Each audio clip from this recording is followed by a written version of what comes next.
আহা, এটা তো দেখি তোমার একটা বদ অভ্যাসে পরিণত হচ্ছে। সারাক্ষণ উঁকি দিতে থাকো, 2টা মিনিট স্থির থাকতে পারো না কেন? আরে বদভ্যাসে কি দেখলে তুমি? হ্যাঁ, এটা বদভ্যাস হবে কেন? মেয়ের বাপ আমি, আমার টেনশন হবে না? টেনশন তো হতেই পারে। টেনশন থেকে একটু রাত হয়ে গেছে উকি ঝুঁকি তো মারতেই পারি আমি।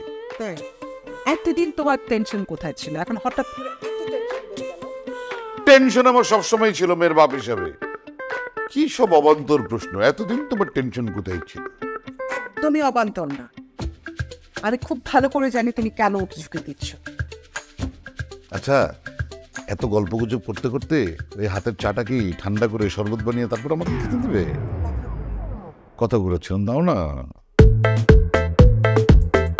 চা খেতে হলে ঘরে গিয়ে তারপর খাবেন। আরে কেন এইখানে দাঁড়িয়ে বাতাস খেতে খেতে চা খাই? সমস্যা কি? ওই যে আসছে।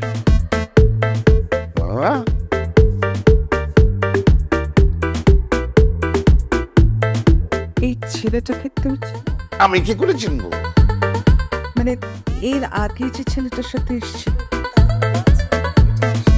না তো, ওটার মাথায় তো কোনো চুল ছিল না, সাতখালি ছিল। এটা তো আবার মাথায় চুল দেখা যায়। চলো চলো চলো ভেতরে চলো। তাও না, এখানে এমন করো কেন? ভেতরে চলো। মেয়ের মতো গতি কিন্তু আমার ভালো লাগছে না। মেয়েকে নিয়ে আর একটা বাজে কথা বললে গরম চা গায়ের মধ্যে ফেলে। ঠান্ডা হয়ে গেছে, ওটা কোনো গরম নেই।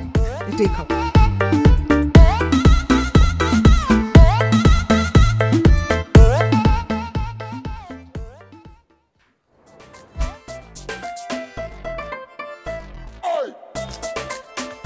মেয়ের মতো গতি তো ঠিক নেই।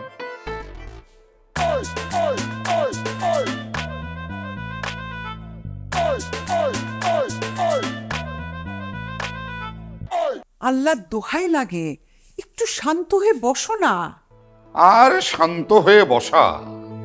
তোমাকে একটু আগে বলেছি না, ঘরে বাইরে কোথাও আমার শান্তি নেই।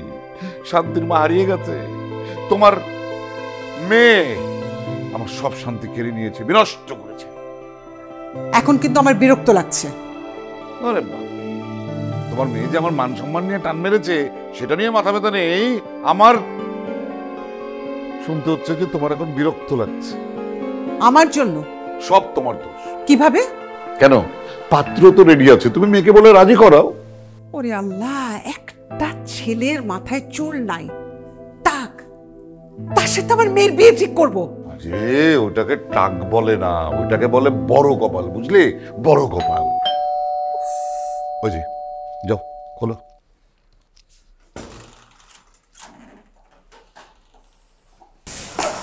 মা, আমাকে এক কাপ চা বানিয়ে দিবি, আমার প্রচন্ড মাথা ধরেছে।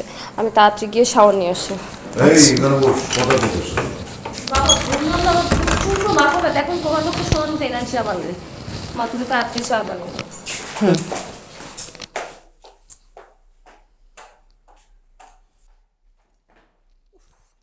কি বুঝলে? হ্যাঁ, মাথা ধরেছে। মাথা ধরেছে তোমার মেয়ের, বুঝো? মাথা ধরেছে কেন?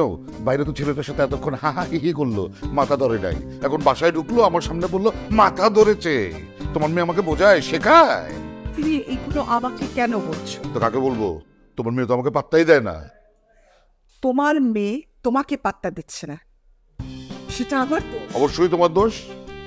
কে বলেছিল ওকে চাকরি করতে? কে বলেছিল? তুমি বলেছিলে। এখন বোঝো, চাকরির নামে এক একদিন এক একটা ছেলে আসে। হ্যাঁ, সেই ছেলের সাথে সে আবার বাইরে হা হা হি করে, আবার বাড়িতে ঢোকার পর আমাকে দেখলে মাথা ধরে। আমি বুঝি না এইসব। আমি এখন তোমার সাথে কোনো বিষয়ে কোনো কথা বলতে চাচ্ছি না। আমার মেয়েটার মাথা ধরেছে, এক কাপ চা চেয়েছে, আমি চা বানিয়ে দেবো। সব শোনো না, চাই তো বানাবে, আমাকেও এক কাপ দিও। না, পারবো না। খারাপ কথা বলার সময় যেন মাথায় থাকে এগুলো। আমারও মাথা ধরেছে।